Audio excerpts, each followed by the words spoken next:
Et donc, on démarre avec Nicolas Orens, le directeur général de Rafo. Bonjour, bonjour Nicolas. Stéphane, bonjour. Merci beaucoup de venir nous voir. Donc, alors, j'ai écrit la relance de l'aéronautique parce qu'il faut bien écrire quelque chose, mais on va discuter d'abord ensemble de Rafo, spécialiste de la mécanique de précision, au cœur, donc, je dis, de notre tissu entrepreneurial et industriel aéronautique. Il faut que vous me racontiez ce que fait Rafo déjà, parce qu'on va rentrer, moi j'adore ça, sur un certain nombre de points de détail et pourtant essentiels au cœur des avions. Rafo, déjà, en quelques mots, c'est une entreprise de 80 ans, qui est né effectivement dans la région ouest parisien. Ouais. Donc un atelier mécanique, si je fais très rapide, un atelier mécanique, travaillé plutôt le secteur automobile. Et dans les années 70, le père de Jacques Rafo jeune dans l'entreprise, il a une idée, une innovation, un clou tordu, un système qui permettait de tenir une arme, une bombe, sous un avion. Donc c'était une innovation, un clou tordu que personne ne voulait faire. Ça alors ? Et dit, j'ai l'idée, je la propose. Un peu plus qu'un clou tordu, j'espère, pour tenir la bombe. Un système hyper technique oui, voilà, qui en fait semblait peut-être insignifiant, mais c'est ça l'innovation. Et il est rentré comme ça dans le système des armées et l'entreprise Rafo a commencé à grandir, le Levallois-Perret, Colombe. On arrive dans les années 70, l'armée fait de plus en plus confiance au groupe Rafo et ce groupe est embarqué dans le développement de portiques, de bombes, tout d'abord des bibombes pour le Mirage F1, pour le Jaguar. On arrive dans les années 80, je vous le fais rapide Stéphane. Non, mais c'est super. On arrive dans les années 80, les armées sont très contents des performances industrielles déjà de l'époque de Rafo, et Rafo embarque sur le Rafale, non pas uniquement comme un électromécanicien, mais quelqu'un qui va concevoir... Toujours avec le système de fixation de bombes.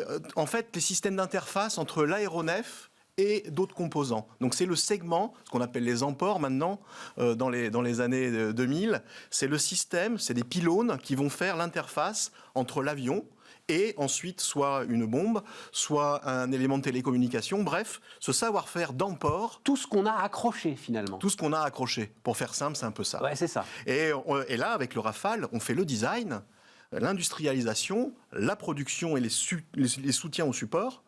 Et donc, c'est parti dans les années 80, 90, sur les années Rafale, et donc avec une responsabilité de Rafo sur ce qu'on appelle le point 2 du Rafale, qui est l'endroit où on a développé un pylône universel, où on peut mettre soit ce qu'on appelle des tribombes, donc des portiques qui vont soutenir des bombes, ou des éléments de télécommunication. C'est l'endroit un peu stratégique également sous les ailes du Rafale. Non, mais en même temps, parce que je me disais, mais bon Dieu, il n'y a pas un gars...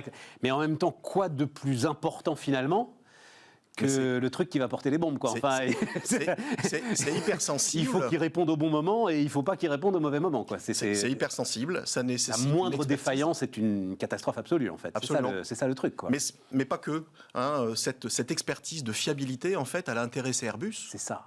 Et dans les années 80, fin des années 80, en 1988, Rafo a été sélectionné pour fabriquer les palonniers de l'A320. C'est quoi un palonnier ? Je sais pas ce que c'est. C'est des pédales qui gouvernent les ailerons. D'accord. Et donc, depuis 1988... Mais pourtant, ça n'a rien à voir avec le clou tordu. Électromécanique, c'est pour ça que c'est pas trop, Stéphane, de la mécanique de précision, c'est de l'électromécanique.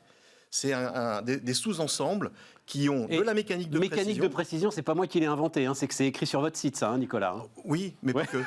Mais pas que. Je veux pas me faire engueuler. Non, c'est pas de ma faute. Mais pas que. Non, c'est ça. C'est des ensembles assez complexes, en fait. Et effectivement, le truc, et j'ai déjà entendu ça sur des sous-traitants aéronautiques, et notamment...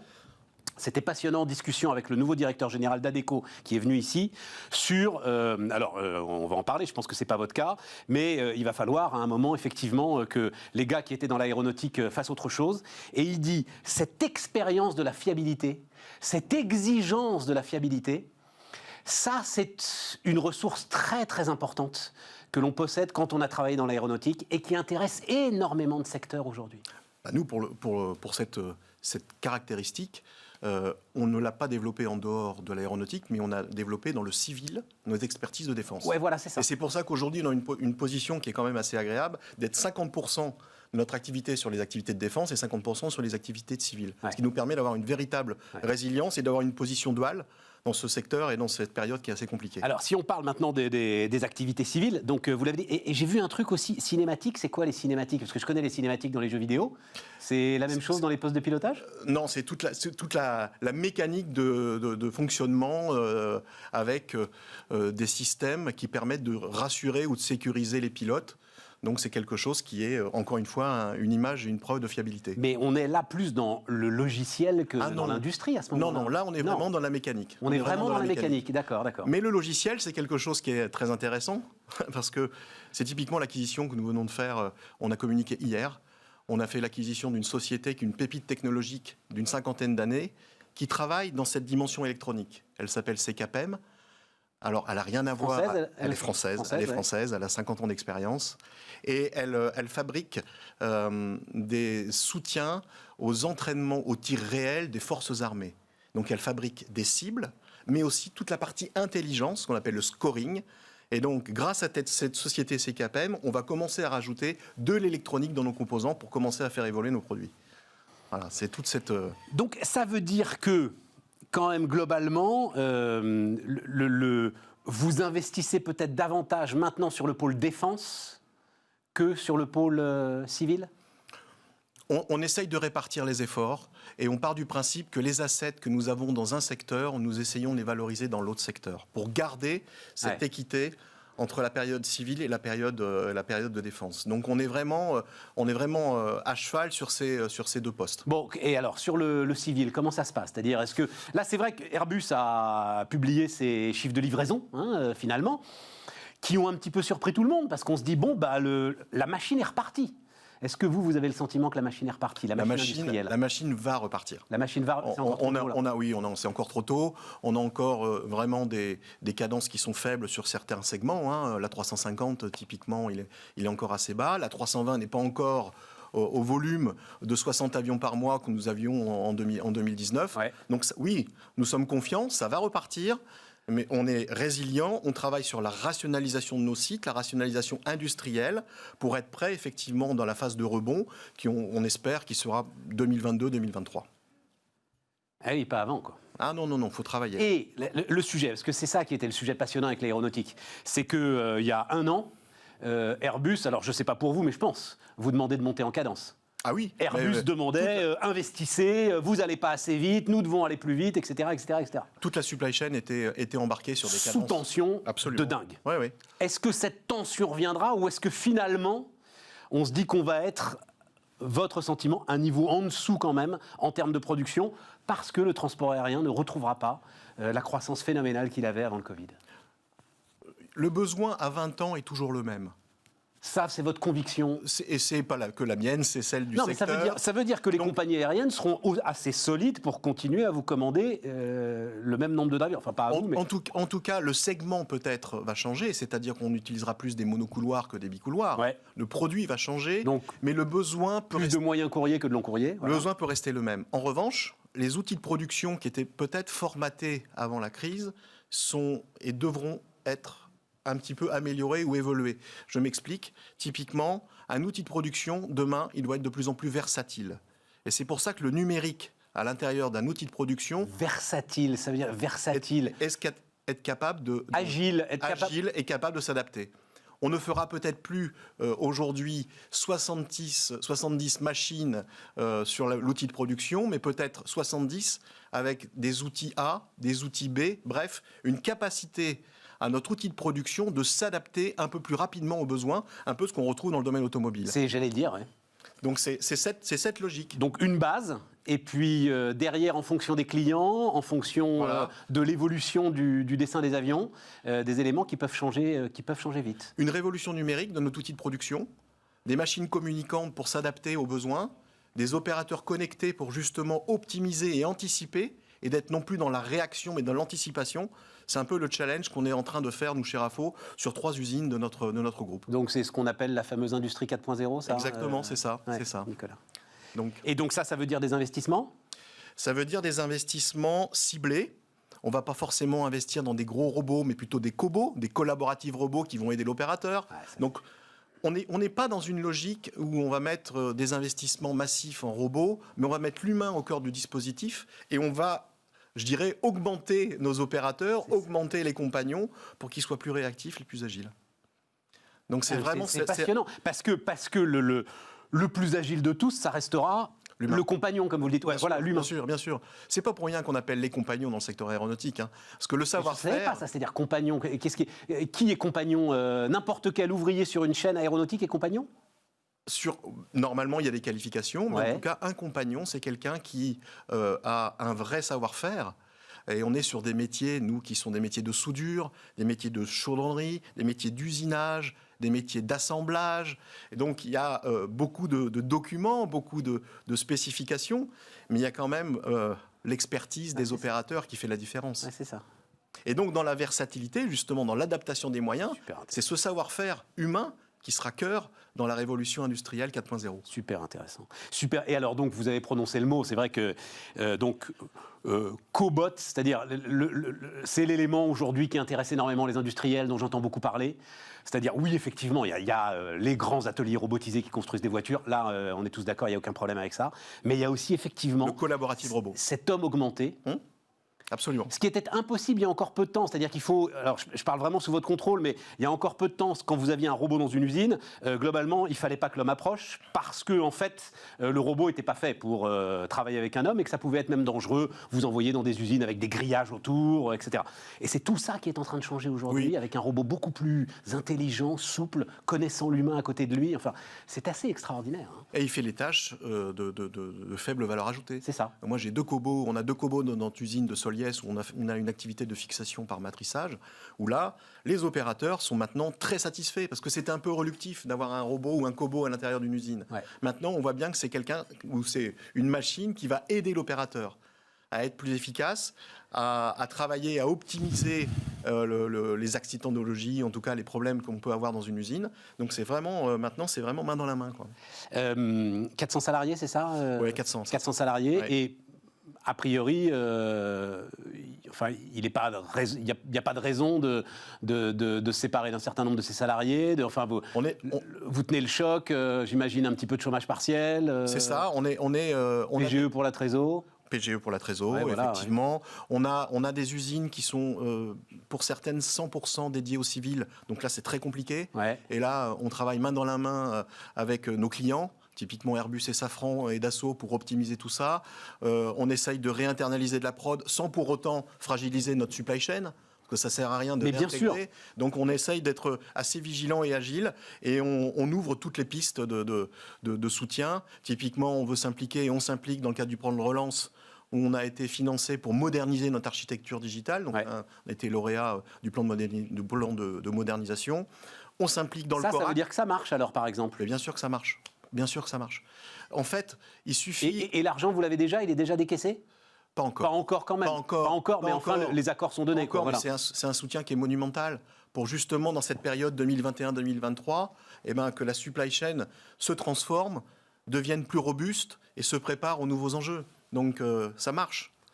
Mais il faut avoir une stratégie claire, il faut savoir où on veut aller, donner le cap et le sens à nos opérateurs, avoir des actionnaires qui nous font confiance, et c'est le cas chez RAFO, on a des actionnaires... Actionnaires familiaux qui étaient familiaux pendant 78 ans, mais là, maintenant, ce sont des partenaires financiers avec le groupe HLD, fondé en 2010 par Jean-Bernard Lafonta, qui est un vrai entrepreneur et qui nous fait confiance. Il a 55% chez nous.